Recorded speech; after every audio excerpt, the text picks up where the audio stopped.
Le décryptage de cette période d'incertitude politique que nous vivons, c'est avec vous, Raphaël Amselem, bonjour. Bonjour. Vous êtes analyste politique chargé d'études pour le think tank Génération Libre. Cette période qu'on vit de pseudo-attente, celle de la nomination d'un Premier ministre, d'une Première ministre, est-ce qu'elle est normale, elle est saine pour la démocratie ?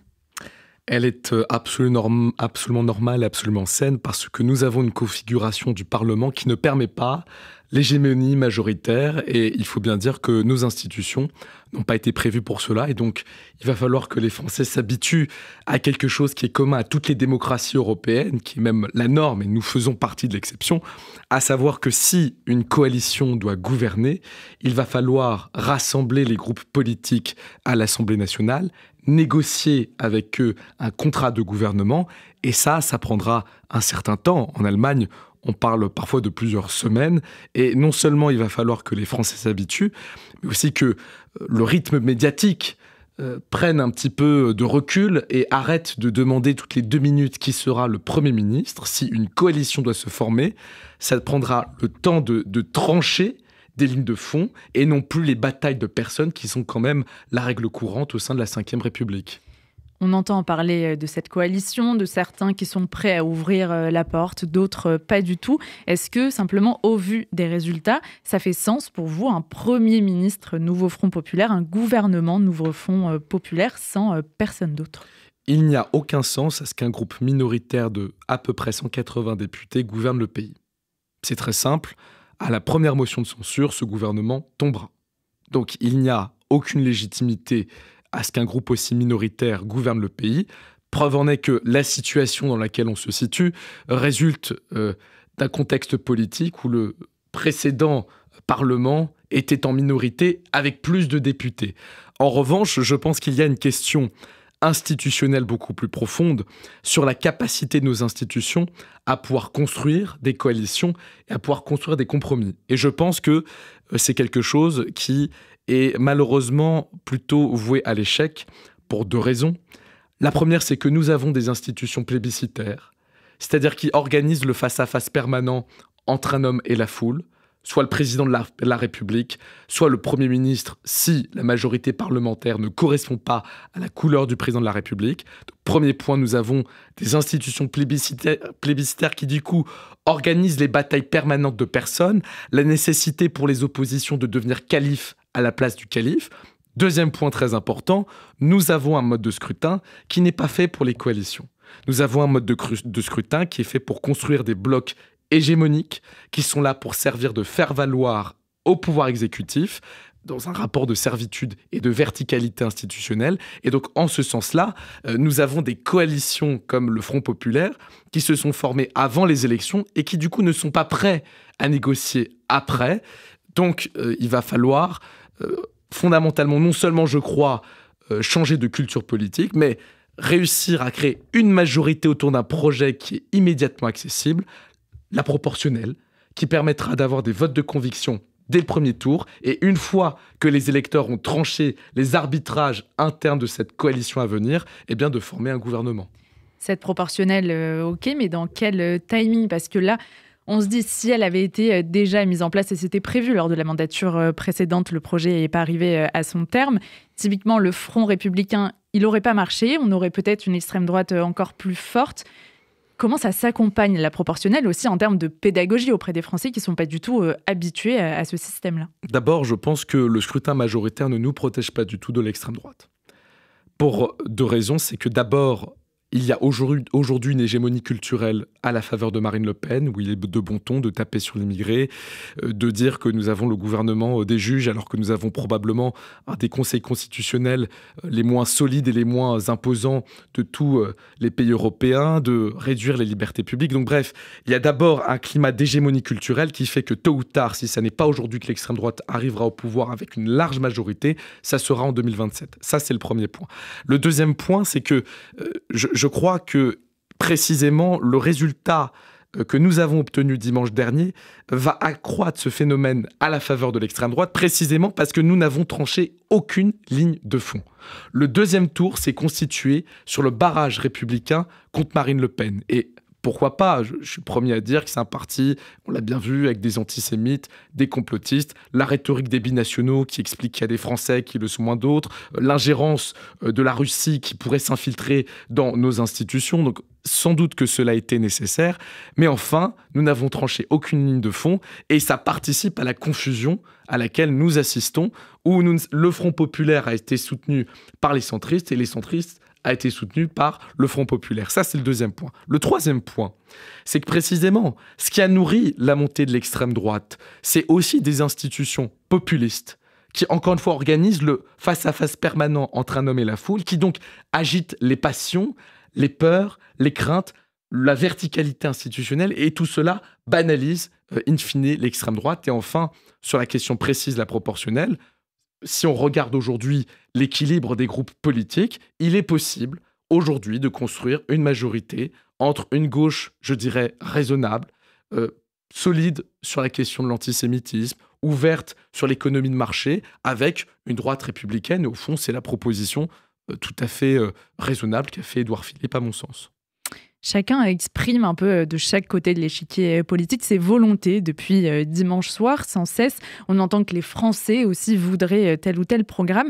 Est-ce qu'il n'y a pas un sujet dans le fait que cette parole des Français, elle est confisquée, ou en tout cas, elle semble exprimée pour les politiques simplement à ce moment-là, au moment du vote, celui des urnes, et qu'il n'y a pas une expression aussi plus continue peut-être qui permettrait d'aplanir les choses? Je vous rejoins absolument, et les travaux Génération Libre plaide de longue date, pour que le Parlement retrouve ses couleurs, et le Parlement étant la représentation nationale. Nous venons de publier une note avec Valérie Petier et Cécile Untermaier, qui sont deux ex-députés, qui font tout un ensemble de propositions pour que le Parlement revienne sur le devant de la scène, qui retrouve sa légitimité, son rôle d'évaluation des politiques publiques, son rôle de contrôle de l'exécutif. Ça, c'est le premier point. Deuxième point, oui, il faut aller vers une république, je crois, plus décentralisée, qui permettrait de rassembler, plutôt de rapprocher les élus locaux, les institutions avec la population. Et le troisième point, qui me semble tout à fait d'importance, c'est que tout cela ne pourra pas aboutir si nous n'avons pas, d'une part, des institutions, je le redis, moins verticales, qui font que la parole est accaparée par un homme ou un pouvoir exécutif. D'autre part, il faut aussi que la classe politique prenne ses responsabilités. Chirac, en 2002, a eu le reproche de ne pas avoir écouté la gauche qui a voté pour lui. Macron, en 2022, a eu exactement le même reproche de ne pas avoir écouté la gauche qui a voté pour lui en 2022 et qui lui a permis de gagner. Et là, c'est la gauche qui reproduit exactement le même travers. J'entendais Madame Tondelier hier qui expliquait qu'ils ont obtenu une majorité, ce qui est faux, mais qui en plus fait totalement fi qu'au moins 50% des suffrages qui se sont exprimés à la faveur du Front populaire résultent du camp central. Et ils reproduisent exactement la sorte d'hégémonie. Nous sommes les grands vainqueurs sans considérer la composition de l'électorat. Et ça, il appartient à la classe politique. 1, d'arrêter avec cette rhétorique. 2, je pense que si tout le monde, finalement, en arrive à adopter à chaque fois le même réflexe, de Chirac jusqu'à Madame Tondelier, eh bien c'est bien qu'il y a un problème institutionnel qui oblige l'ensemble des acteurs à se positionner de cette façon-là, et c'est tout à fait délétère. Et dans ce cas-là, est-ce que la solution, c'est de changer de République? Pour l'instant, il n'y a que Jean-Luc Mélenchon qui, depuis des années, nous parle de cette 6e République. Ou est-ce qu'avec nos éléments constitutifs de la 5e, notre Constitution, on peut aller vers cette évolution que vous appelez de vos voeux? Alors, Génération Libre a publié un rapport en 2022 qui s'appelait « Déprésidentialiser la 5e République » et dans laquelle nous faisions en fait un panel de propositions. En réalité, il n'y a pas une solution qui est admissible. Vous avez d'abord celle qui est immédiatement praticable par une loi ordinaire, c'est la proportionnelle, qui permettrait des majorités constituées sur des alliances, sur la base de partis politiques avec des lignes claires, tranchées selon un vote de conviction dès le premier tour. La deuxième possibilité, toujours au sein de la 5e République, c'est de cesser l'élection présidentielle au suffrage universel direct, pour arrêter de faire en sorte que le président de la République soit le pivot et l'attention permanente de l'ensemble de la vie politique et institutionnelle, ce qui, encore une fois, ne favorise pas les compromis, ne permet pas d'aboutir à des solutions efficaces et réduit le Parlement à une chambre d'enregistrement. La troisième possibilité, celle que je plaide à titre personnel, c'est bien une 6e République, mais d'une part, M. Mélenchon n'a pas le monopole en la matière. Je crois qu'elle est nécessaire parce que nous devons refonder un contrat social qui soit fondé sur une vision beaucoup moins verticale des institutions, fondé sur un rapport de la société et du droit, où l'État est dans un rapport de créance vis-à-vis de la société civile, c'est-à-dire qu'il est le serviteur des citoyens, non pas leur maître. On a bien vu ce développement d'une certaine rhétorique qui explique que les citoyens ont d'abord des devoirs envers l'État et non pas des droits, à l'encontre de l'ensemble du système de démocratie libérale. Et ça, bien sûr, c'est un projet de plus long terme qui nécessiterait de rassembler une majorité de Français autour. Cette hyper-présidentialisation, on l'a donc vu avec Emmanuel Macron, mais c'est quelque chose qu'on voit aussi se dessiner quelque part avec Jean-Luc Mélenchon et cette capacité à concentrer tout autour de lui malgré les avertissements nombreux de membres du nouveau Front populaire depuis dimanche.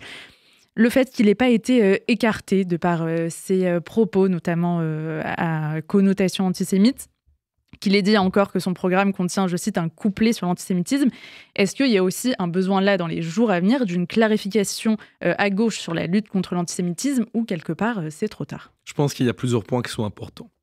Un, comme vous venez de le noter, la pratique interne de M. Mélenchon au sein de la France insoumise ne donne absolument aucune garantie d'une pratique institutionnelle une fois au pouvoir, si cela devait advenir, qui serait plus libre, moins verticale et moins autoritaire. Donc là-dessus, je pense qu'on ne peut donner aucun crédit à la France insoumise. Et d'ailleurs, les dernières déclarations qui disent nous pouvons, si la loi retraite a été votée par 49.3, nous pouvons la défaire par 49.3, démontrent très bien qu'ils sont en train de succomber aux attraits de la verticalité de nos institutions. Ça, c'est le premier point sur le fond politique.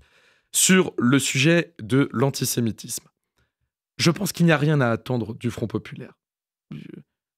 Moi, j'ai dit dès le départ, et c'est pour ça que je ne les ai pas soutenus au premier tour, c'est que si on veut avoir une ligne qui soit franche, qui soit crédible, sérieuse sur la question de l'antisémitisme, on dégage les antisémites. On les dégage et sans condition aucune. La bande à panneaux qui a passé des mois entiers à nous expliquer que non, Zemmour qui reproduit des scénarios culturels, c'est pas antisémite, non, résiduel, ouvrez un Larousse, vous n'avez pas compris, résiduel, c'est-à-dire persistant, non, les compatriotes de Jésus sur la croix, c'est pas... On les dégage. Quand on est sérieux sur la question de l'antisémitisme, on les dégage. Et pardon, ça fait le jeu de l'extrême droite. J'entendais M. Bardella hier, qui était sur le plateau de TF1, et à juste titre, M. Boulot qui lui renvoie à l'ensemble des candidats antisémites, complotistes, qui ont fait partie des listes du Rassemblement national lors des élections passées, et qui a répondu « La différence entre moi et la gauche, c'est que moi, je les dégage.